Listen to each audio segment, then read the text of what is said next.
Assalamualaikum warahmatullahi wabarakatuh. Perkenalkan, nama saya Aspira, NIM 091058022003. Baik, di sini saya akan menjelaskan sedikit struktur wacana bahasa Indonesia. Adapun pengertian wacana, wacana adalah satuan bahasa di atas tataran kalimat dalam konteks sosial. Satuan bahasa itu dapat berupa rangkaian kalimat atau ujaran.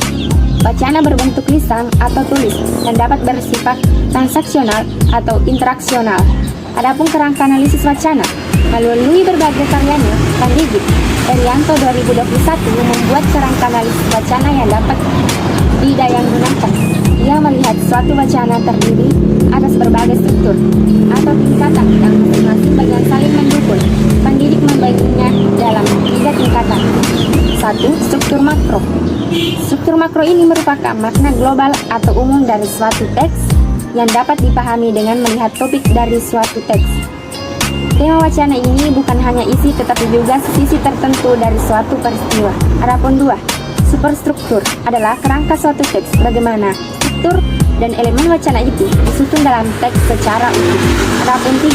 Struktur mikro adalah makna wacana yang dapat diamati dengan menganalisis kata, kalimat, proposisi, anak kalimat, parafrase yang dipakai, dan sebagainya. Adapun struktur wacana bahasa Indonesia. Struktur wacana esai terdiri atas 3 bagian, yaitu bagian perincian, bagian analisis, bagian simpulan. Ketiga bagian ini membentuk bangun segitiga tegak. Berikut analisis struktur wacana esai yang ditulis dari segi kuantitas. Struktur wacana bahasa Indonesia.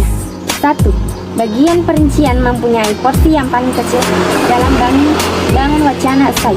Penyebabnya adalah bagian ini berisikan data-data yang hanya berfungsi sebagai pijakan awal dalam mengerjakan bagian-bagian selanjutnya. 2. Bagian analisis mempunyai porsi yang cukup besar dalam bangun wacana esai. Penyebabnya adalah bagian analisis pemaparan lebih mendalam mengenai data-data yang terdapat pada bagian perincian pengelolaan data-data. 3. Bagian simpulan mempunyai porsi yang paling besar dalam bangun wacana esai. Penyebabnya adalah bagian ini dapat dikatakan sebagai jawaban dan hasil pengelolaan data-data yang dikerjakan pada bagian analisis. Sekian dari saya, struktur wacana bahasa Indonesia. Assalamualaikum warahmatullahi wabarakatuh.